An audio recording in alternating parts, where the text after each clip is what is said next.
aku tambahin ya Be, gitu. Jadi misalnya ownernya dia cuma pakai 3 foto, ownernya 600.000, terus ya pada zaman itu lumayan termasuk gede. B, aku tambah ya, aku 2 kaliin ya, aku ganti buat ini aja deh, aku tulis buat pulsa buat dia gitu. Ya udah, kalau dia udah bilang begitu, terus paling dia minta tanda tangan, B, mengetahui kamu ya. Jadi Mbak Eni itu Yuli Super itu tahu juga Mbak Eni. I love Mbak Eni. Mbak Eni itu sangat humanis orangnya kepada siapapun gitu. Dia nggak dia ringan tangan, dia ringan hati buat membantu. Mungkin karena dia ringan hati membantu itu, makanya dia mungkin dikasih karunia sixten atau apa, aku juga nggak tahu. Oke. Itu Zul ya, mudah-mudahan pernah berhubungan sama Mbak Eni. Mudah-mudahan minggu depan bisa diajak ya Kang ya, kita ngobrol cerita macam-macam lah. Jadi pengen tahu juga, pasti seru ini. Nah, ini sudah 1,5 jam ya. Terima kasih teman-teman yang udah join. Ya, kita tambah sampai IG-nya mati sendiri kayak tadi lah ya. Kang, jadi total berapa lama untuk liputan yang di Jogja pas 2010 ini, Kang Bea di Jogja? Berapa hari di situ? Sebulan lebih ya, karena aku balik. Jadinya sebulan lebih? Iya, jadi aku balik, jadi letusan besar itu aku balik itu, iya aku sebulan lebih tuh. Sampai aku bosen-bosen tuh. Tapi selalu ada hal yang menarik di Jogja kan, ya kayak ini pasca letusan dong yang ini ya, foto ini pasca ya? Letusan. Itu jadi aku motret pasca letusan. Jadi ya tinggal barang-barang yang tersisa, aku melengkapi file-fileku, aku jalan sendiri.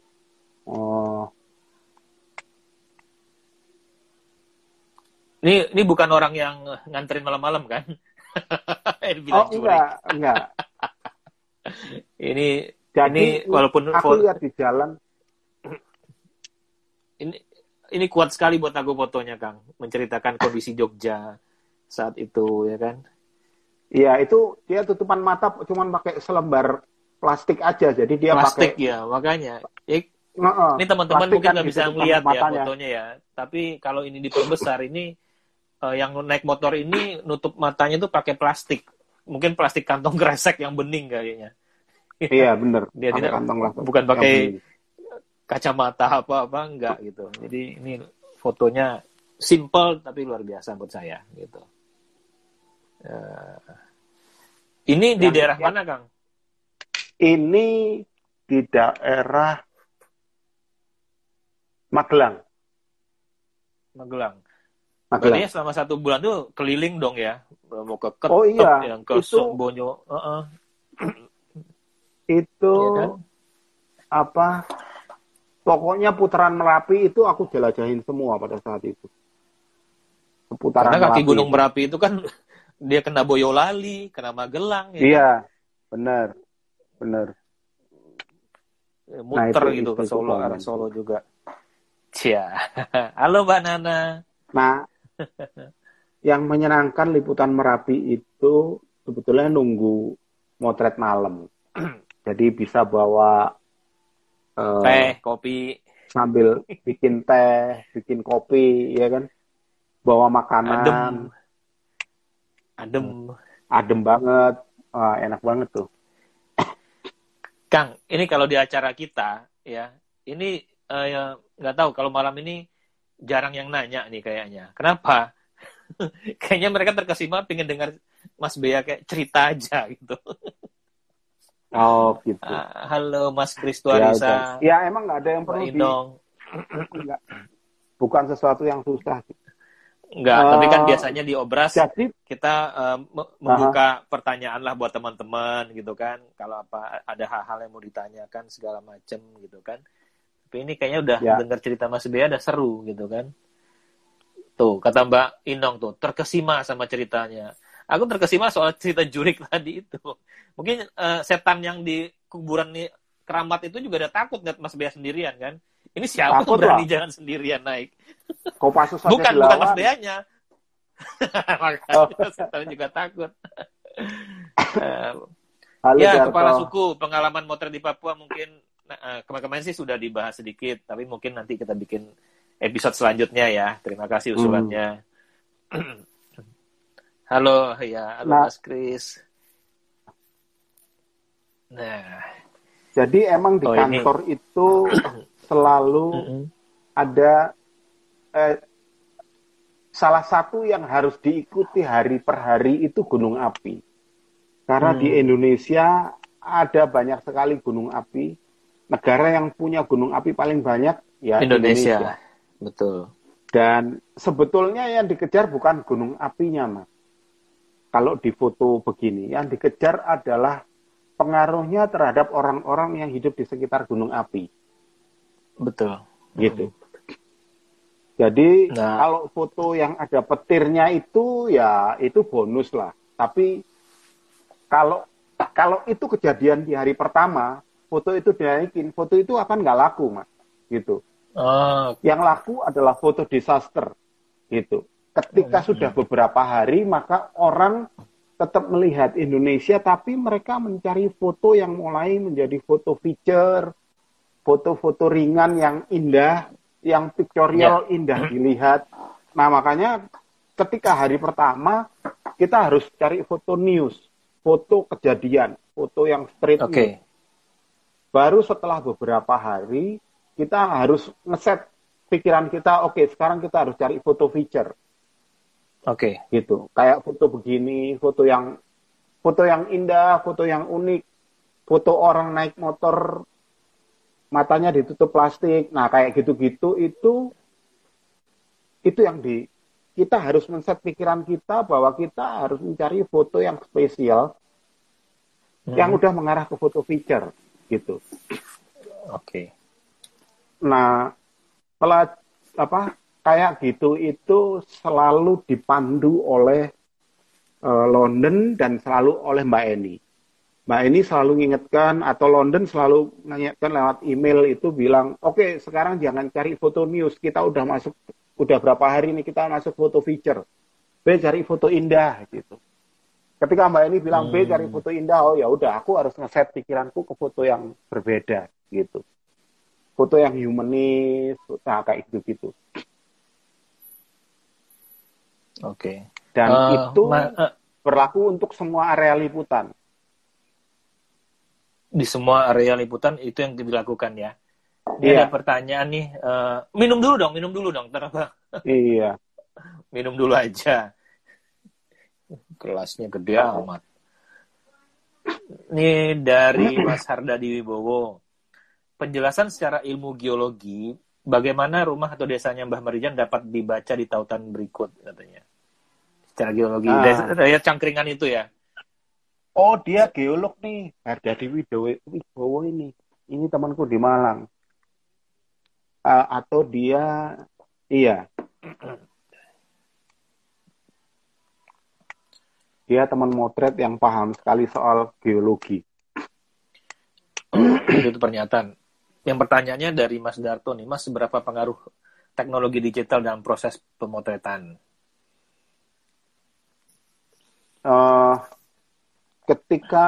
Jadi 2000, tahun 99 kamera digital keluar, kan? Yang masih kamera mahal. Digital keluar. Dan kamera berapa megapiksel doang? 2 megapiksel satu. Jeleknya minta ampun. Tahun 2000 lalu tapi udah banyak artikel bilang bahwa fotojurnalisme akan mati dengan adanya foto digital. Karena lalu akan menjadi semuanya akan menjadi digitalized dan fotojurnalisme akan mati karena koran akan mati. Itu tahun 2000 artikel itu seperti itu tuh udah ada. Tapi ternyata ramalan itu mundur sampai sekarang. Bahkan ketika tahun 2010 itu fotojurnalisme belum bisa dibilang mati. Bahkan pada tahun-tahun itu menjadi sangat besar karena media halamannya makin banyak, butuh foto makin banyak. Nah, ketika datang zaman digital, lalu ketika online udah datang, ketika semua menjadi fotografer, maka perhitungan yang aku lakukan seperti tahun 2010 itu pada saat ini nggak ada gunanya. Kenapa? Karena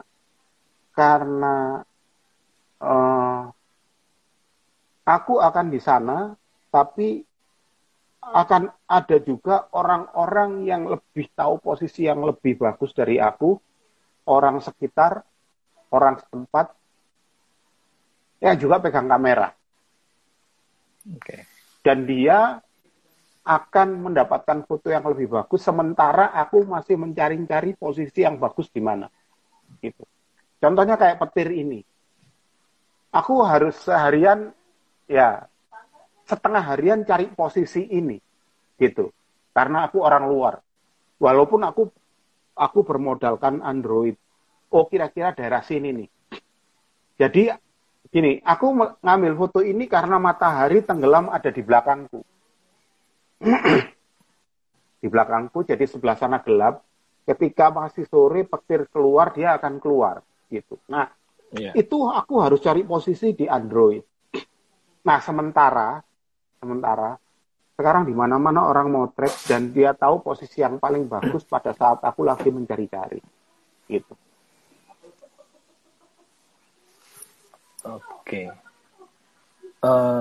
Ini udah ada pertanyaan lagi, ada beberapa, aku bacain ya, Kang.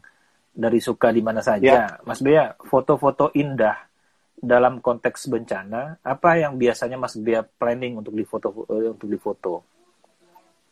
Foto-foto indah dalam tanda kutip ya, dalam konteks bencana. Ya, apa yang biasanya Mas Bea planning? Aku biasanya mencari foto-foto humanis. Jadi foto-foto yang menimbulkan rasa empati orang. Itu yang biasanya aku planning. Kayak foto yang ibu-ibu tua dibawa tadi, yang sempat keluar, Mas. Nah, kayak gini. Aku akan selalu mencari foto-foto humanis, bukan foto-foto sadis. Gitu.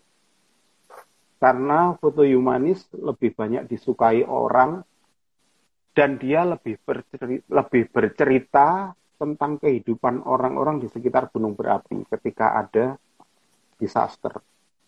Gitu. Oke. Jadi bukan foto ya humanis sama foto sadis beda ya. Iya, iya. Foto sadis di kondisi korban yang bagaimana gitu kan ya Mas Bea ya. Iya, benar. Halo Mas Fauzi Helmi. Oke. Halo Mas Helmi. Terus, wah sayang kita online ya. Kalau enggak kita dianterin kopi tuh sama Fauzi Helmi. Nah makanya mesti ke Jogja kita ke Pak Pos kita nih. Iya. Ngopi di sana. Kang, ini ada pertanyaan lagi dari Mas Apri Aje. Mas Bea, pernah nggak ada dilema antara motret atau nolong korban saat tidak ada tim SAR? Pernah nggak? Ngalamin hal demikian terus ada dilema gitu. Sampai sekarang enggak. Jadi gini, itu nggak bisa ditanyain gini. Kalau ada orang yang harus ditolong, kamu motret dulu atau nolong dulu, gitu. Itu akan berlainan dari satu tempat ke tempat lainnya. Karena kita sebagai manusia pasti punya nurani. Ketika kita melihat sesuatu dan kita merasa bisa menolong, pasti kita akan tolong. Itu semua orang akan berlaku begitu. Semua orang punya rasa kemanusiaan. Sama seperti aku fotografer, ketika melihat sebuah situasi, aku nolong apa aku motret, gitu. Itu akan terlangsung seperti apa ya? Seperti ada yang nuntun lah, gitu. Kayak kejadian Semanggi 1 ya. Semanggi 1 di depan Atma Jaya. Aku motret, terus pada satu posisi aku melihat ada 4 mahasiswa di got, di parit, diinjak-injak sama tentara. Tentaranya ada 3 orang. Membabi buta. Terus aku langsung bilang aku harus nolong. Tapi aku nggak berani karena aku sendiri. Aku lihat siapa temanku, aku lihat Oscar. Aku tarik Oscar. Pada saat itu aku masih baru kenal sama Oscar, jadi belum seperti sekarang. Aku tarik, bang, bantu bang. Ini ada mahasiswa diinjak-injak nih. Gitu. Terus kita berdua datang, tentaranya 3 orang, kita berdua datang, terus kita bilang, udah, pergi, kita dorong tentara itu. Tentara itu kita dorong, terus tentara itu pergi. Jadi karena kita kalungan kamera, tentara itu kita pergi, terus kita berdua ngangkat 3 mahasiswa itu ke rumah sakit Jakarta. Ganti-ganti, gitu. Nah, kejadian kayak gitu nggak bisa dipertanyakan sih, maksudnya, motret dulu apa nolong dulu. Pada saat itu ya mungkin akan lebih menarik kalau saya motret. Karena aku akan dapat sebuah foto eksklusif mahasiswa diinjak-injak. Tapi itu udah nggak kepikiran gitu. Yang keluar langsung, ini aku harus tolong. Gitu. Beda Nanti Nurani dulu yang bicara ya. Iya. Beda seperti misalnya ketika kalender Jogja Department Store itu dibakar zaman kerusuhan. Itu ketika aku masuk, orang masih mengerang-ngerang. Kebakar, ketindihan balok, beton. Terus aku cuman bilang, aku nggak bisa ngapa-ngapain juga, aku harus ngangkat beton ini. Gitu kan. Jadi apa yang aku lakukan? Aku bilang, ya sebentar aku cari pertolongan. Aku keluar, nggak ada pertolongan juga. Dan aku juga nggak bisa ngapa-ngapain. Jadi apa yang harus aku lakukan? Ya aku motret. Karena aku nggak bisa ngapa-ngapain gitu. Kayak gitu. Ya. Apakah itu jadi sesuatu yang diingat-ingat? Iya, itu sesuatu yang diingat-ingat. Kadang-kadang aku merasa bersalah, tapi aku bilang enggak. Aku juga nggak bisa ngapa-ngapain gitu. Aku mau mengangkat balok segitu gedenya juga nggak mampu gitu. Dan pada saat itu ya tim SAR nggak sebagus sekarang ya gitu. Kayak gitu. Ya, jadi hal kayak gitu sih pasti akan dihadapin. Tapi kita juga pernah ngobrolin juga sebelumnya di Obras sama Bang Arbain ya. Poinnya biar gimana pun foto juga perlu untuk menceritakan kepada dunia gitu kan, situasi yang sebenarnya segala macam. Yeah. Tapi Betul. Aku lebih lengkap lagi dapat dari Mas Bea pelajaran juga, ibaratnya tidak semua situasi juga bisa sama gitu, ya kan?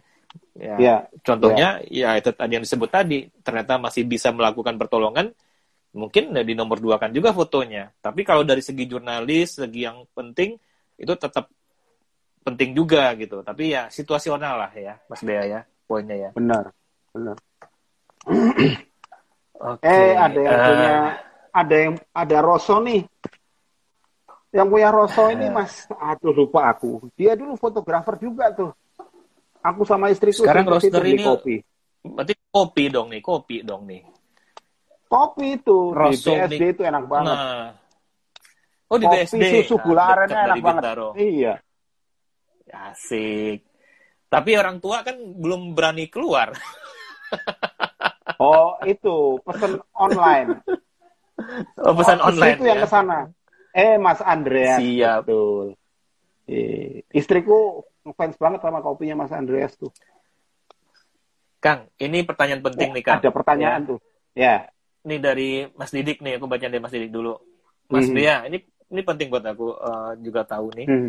Bagaimana memanage tenaga, planning, sama nyari posisi di situasi yang kayak tadi di Merapi tadi lah. Maksudnya Kang Bea kan udah cerita tadi kan, Merapi itu kan melelahkan ya pas saat itu. Karena malam udah harus motret laharnya, segala macam. Sedangkan pagi juga momennya juga akan pasti menarik. Karena ada sesuatu yang akan ya pasti menarik lah gitu.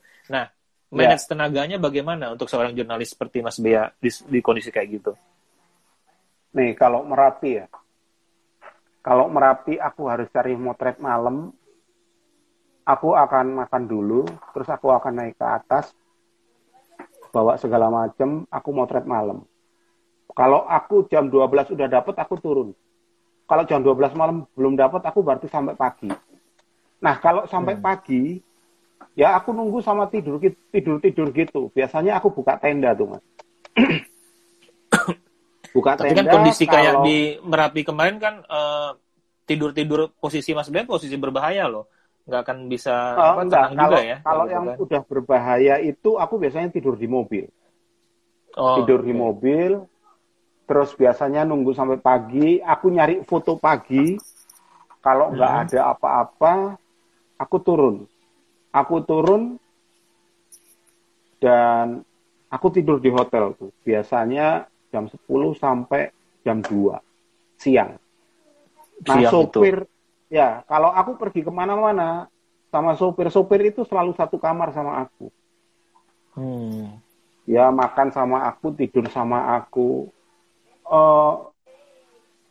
Dalam liputan seperti begini, sopir adalah orang yang paling berjasa untuk mendapatkan foto-foto bagus.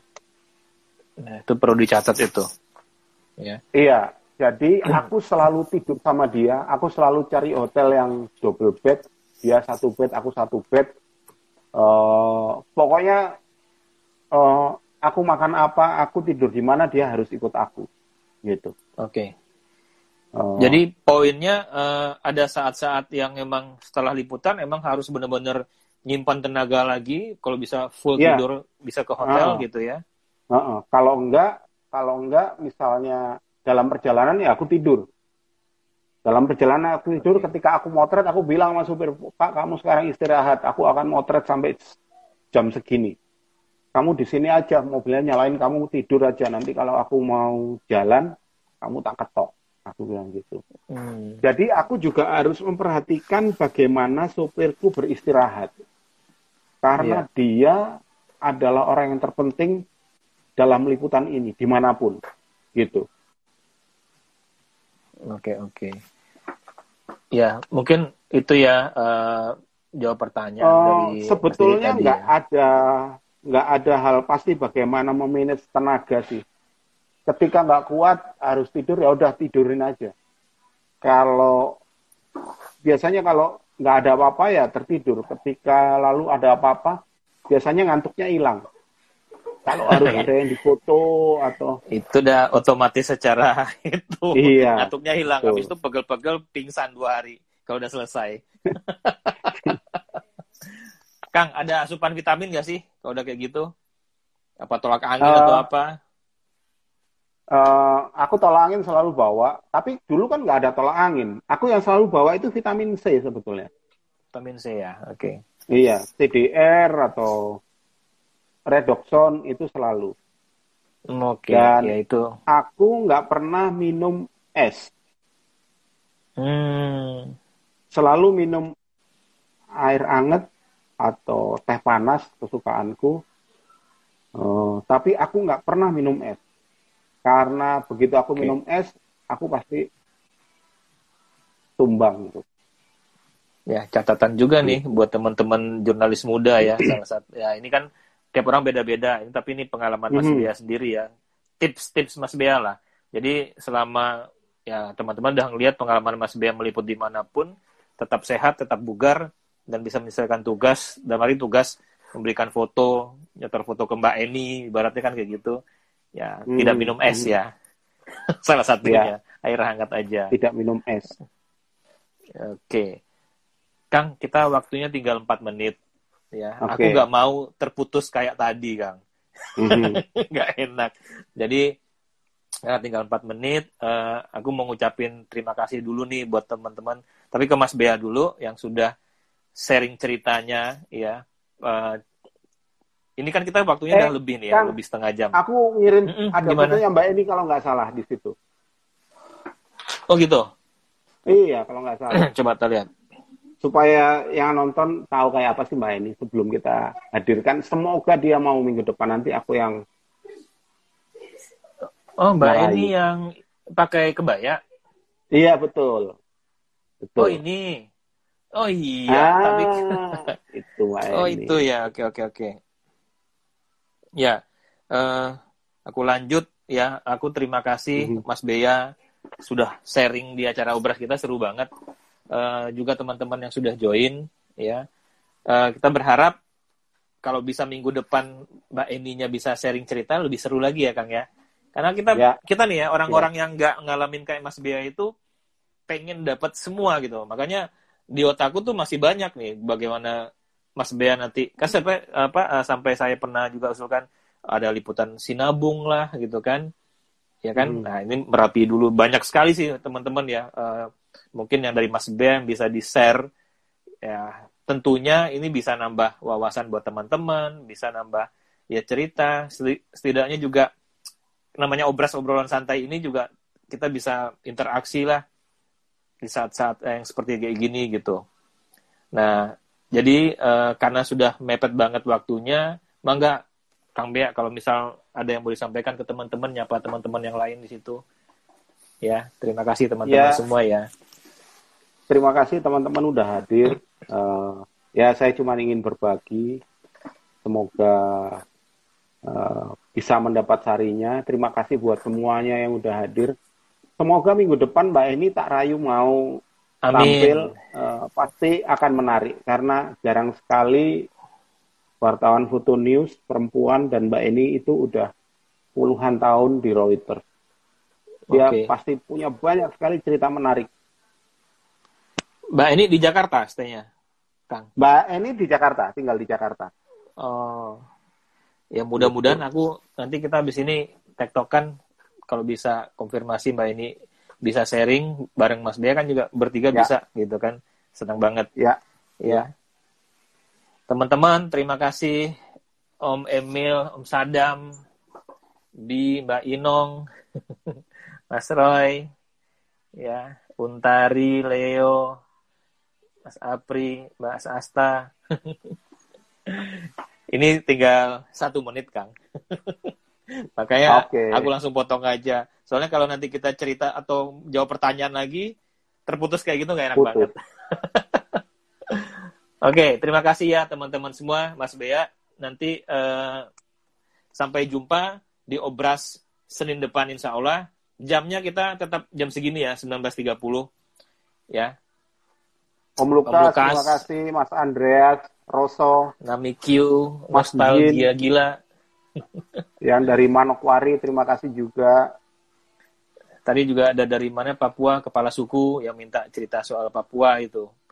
Usulnya oke. Om Arbain masih ada nggak?